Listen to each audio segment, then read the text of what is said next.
So, Michelle, thanks a mil for taking the time today. Great to see you again. Oh, The thank you for la- having me. Not at all. The last time we got to catch up was in Lisbon for a web summit. I remember at Yeah, the time we were both talking about how exciting it'll be to have a large scale tech conference coming back to Canada to show everything that's happening over here. Before we absolutely. start talking about Canada, I want to touch on Ireland and my hometown.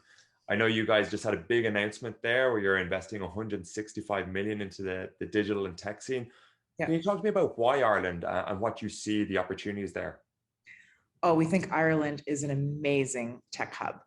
So when we were opening our European office, we looked at a few different destinations, kind of in Europe, and found an incredible head of sales in Ireland, and have over 75 people Wow. there that sell to all of Europe. And so it's been an amazing office. I got to personally visit with everyone about a week ago. We did a ton of press around our big investment into both Irish entrepreneurs and then our hiring that we're doing there. So we're very, very bullish around Ireland. I think there's lots of similarities actually between the Canadian and the Irish economy. We both Mm. kind of sit close to other big economies that are Yeah. kind of similar in culture, but kind of not the same. And I actually think it kind of gives us that like underdog chip on our shoulder where Hmm. it's like, okay, we're going to do this. It also forces businesses very early to learn to be exporters. Hmm. And so one of the challenges you actually have, and I'm the most familiar with the US, is that when you start in the US, it's easy to just stay in the US because it's such a large market. Versus when you start in Canada or Ireland, it's like, okay, well, Canada, for example, is 2% of the global economy. Like we have to export right away. And I think when you see founders generally from those countries, Israel would be another one of them, where people have to export immediately. They get bigger, or they can get bigger a lot faster. Hmm. Interesting. You just mentioned a couple parallels between what's happening in Ireland and what's happening in Canada, even sort of culturally, and being neighbors with large economies.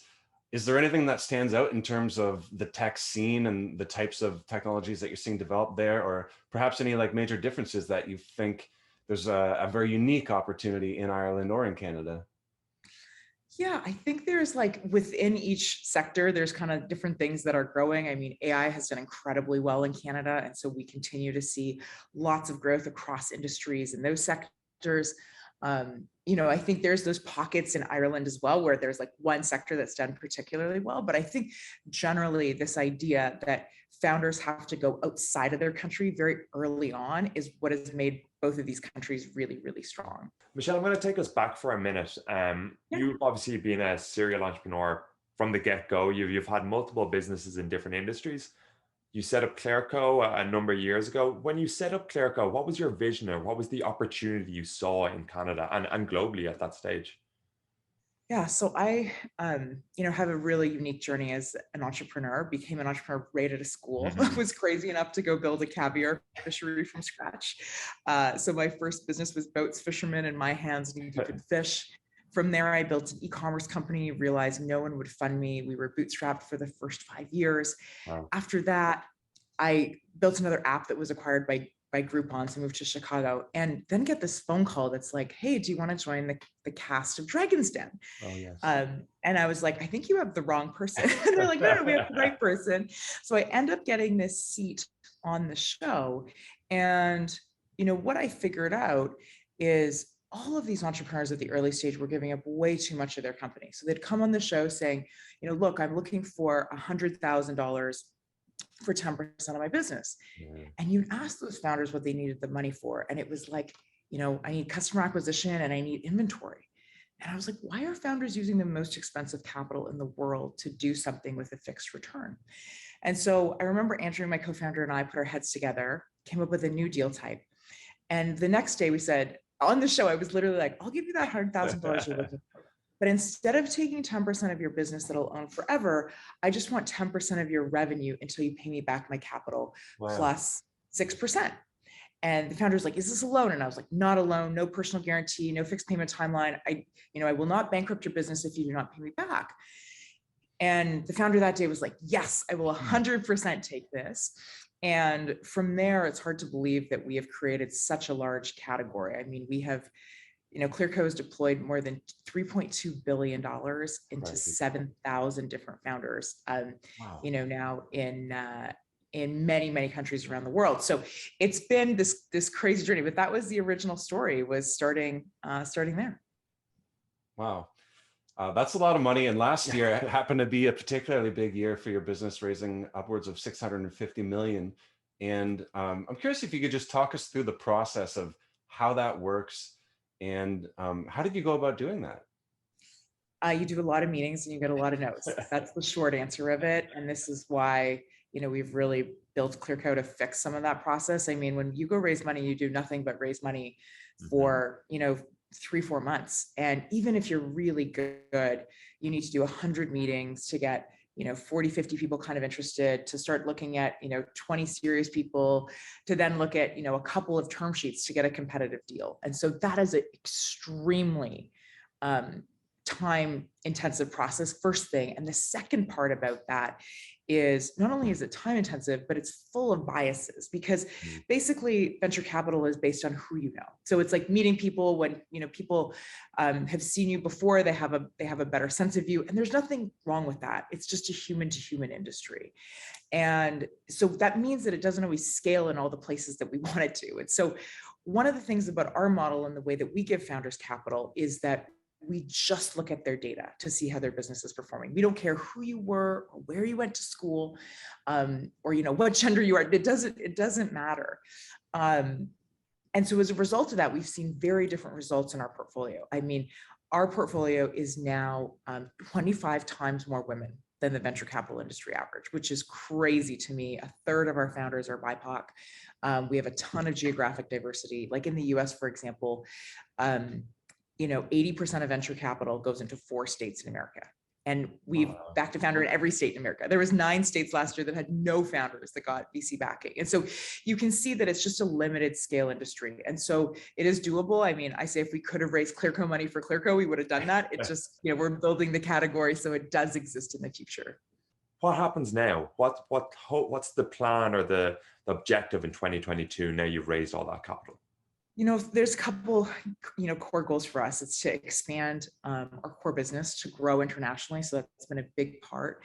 And then continue to develop new innovative products. I mean, we wake up every day thinking that founders do not say, I can't wake up today to do my bookkeeping, to do my accounting, to raise money, to basically do financial services. And so as a result of that, we just keep building products to make life a lot easier for founders and make it easier to help founders win. And so there's just a ton that's going on there. One of the products we recently announced is our marketplace called ClearX, that's full of vetted buyers and sellers. So if you're an e-commerce brand and you've taken capital and joined our portfolio, you can join this network. And we did it because all the buyers of e-commerce companies have come to us, right? Whether they're the Thrasio roll-ups or the CPG companies. And so we've actually matched 12 of our portfolio companies with buyers and have had full exits along the way. So it's just a great benefit to being a part of our portfolio. So when you have that much success raising that level of capital and growing these businesses, and things seemingly keep growing, how do you handle the pressure of continuing to build that momentum and to continue to bring that growth to the table? Kind of manage what part? The growth versus? Just maintaining the growth in general, because it's been a pretty consistent rocket ship. I mean, you got to work really hard. I'm not going to lie to you. It is really hard to build a startup. It is really hard to scale a startup. And there is constantly new challenges every single week. So yeah, you put yourself in front of a plan. You're like, okay, how are we going to double this year? And when you first see the numbers, it seems like absolutely impossible. And then you think about, okay, how do I build this from the ground up? What do I end up doing to be able to do that? It's incredible. I have to really commend you on what you've built so far, and getting rid of those biases in raising money is something that the tech ecosystem has badly needed. So it's incredible that you guys are doing that. If we look about your tenure in the tech ecosystem, you've seen a lot of change in Canada specifically. What would you say those changes, or how would you evaluate them over the last decade or so? I mean, when I started over a decade ago, like there was no capital available. There was a couple of small stage funds. There was a couple of small companies. Like today, there's a handful of unicorns. There's a handful of incredible talent. Talent has become much easier to acquire because now so many of us can, acquire talent remotely. And so we don't need people to change their destinations. They can fly into Toronto or into, a major Canadian city versus having to move there. And so it's just been an exciting ride. I mean, to watch our vintage and the, Wealthsimples and Hoppers and Saunders, like there's been a bunch of really great companies that have come out of Canada. So proud to kind of be part of that batch. And you've talked about being involved in business, obviously Ireland, Canada, US, you mentioned Israel, and just you're going global all over the place. What types of trends are you noticing from one country to the next? Or is there anything that you're seeing in certain parts of the world that are of particular interest? Yeah, I think generally we've seen e-commerce have an enormous surge globally. People are like, well, why did this accelerate so much? I'm like, well, because it's people like our mothers who were like, I don't want to buy my groceries online. And then COVID comes and they, she says her blueberries are going to be crushed when they come from the internet. And then they came and they weren't crushed. And so she was happy. And that actually changed a lot of long-term behavior in terms of both categories that opened up in e-commerce. This is food, this is big bulky items like furniture. This is, things like color cosmetics that we just hadn't made penetration on in many, many years. And then many of those patterns sustained. And so we've actually seen that in all of our jurisdictions, is this continuous rise of, e-commerce continuing to grow. And then for us, it's just about finding these incredible founders in local markets. I mean, one of our companies in the Netherlands is, he was a Moroccan immigrant, 4 children, and was like, there's a better way to run one of these sneaker place market models. And so he has grown like tremendously. His company called Restocks with our capital. I mean, I'm talking like 100x growth in the last couple of years. So there's been some really incredible stories that we've seen across Europe. And do you notice any difference in the mentality or the approach of founders in some countries versus others? Or do you feel like there's commonalities amongst people that are starting businesses? No, we think there's more commonalities than differences, right? We think, and we also don't think that should be how we make our decision to invest. We think that every founder's, journey is different. And, if you have good unit economics and good growth, you should be able to get capital to fund that growth. And whether you have a personality type of, an absolute bull, or you're more meek, it doesn't really matter. There's lots of ways to build a business. You're obviously connected with thousands of founders around the world now. And as we've touched on, being a founder multiple times, it's probably something that's come up again and again, but what advice do you pass on to founders? What advice have, through your own experience or through what you've seen in the ecosystem, what would you generally pass on to them?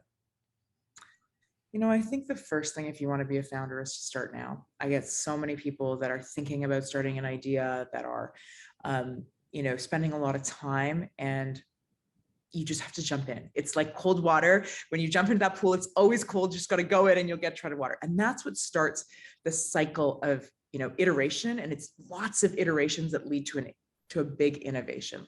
I think most people are incorrect. They think that you can have one big idea and that's what changes the world.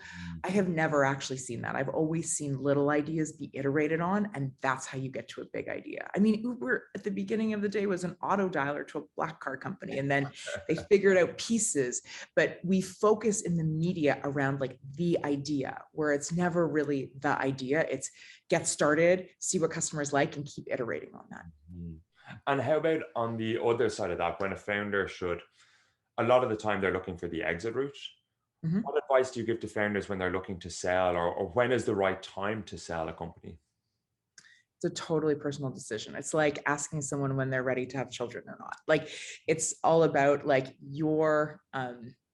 it's about how much energy you have. It's about the scale you think that this specific thing can get to. It's about the size of the buyers. It's about who's in the market. It's how fast your market's growing. Like, I think it's so personal. I also think when you're earlier stage and you have less money, it's tempting, and it's actually not bad to do an earlier exit. I did an early exit early in my career, and that gave me the backbone and the ambition to do something bigger after. And so I think it's just such a personal decision. Mm-hmm. And just obviously with Collision being here in Toronto's really developed into quite a tech hub, and we're seeing a lot of big tech companies that are hiring aggressively within the I know here. It's pretty wild. And it also poses challenges for local domestic companies who are now maybe competing for talent with some of those larger players and maybe don't have the same resources. Do you have any tips or advice for businesses that are in Toronto or in Canada that are finding themselves competing with much bigger companies in terms of retaining talent or even just acquiring new talent? Yeah, it's a tough and competitive talent market out there. And, this is like a good date. You just got to sell what you're really good at. And startups have something very different. They are very good at giving you a rocket ship experience that's going to be boom or bust, where you're going to learn faster than ever. I mean, when you come work for Clearco, you get 5 years of work experience in a year and a half. Like, you see so many jobs, you see so much pivoting, you see like things change on a day-to-day basis. That never happens at a big company.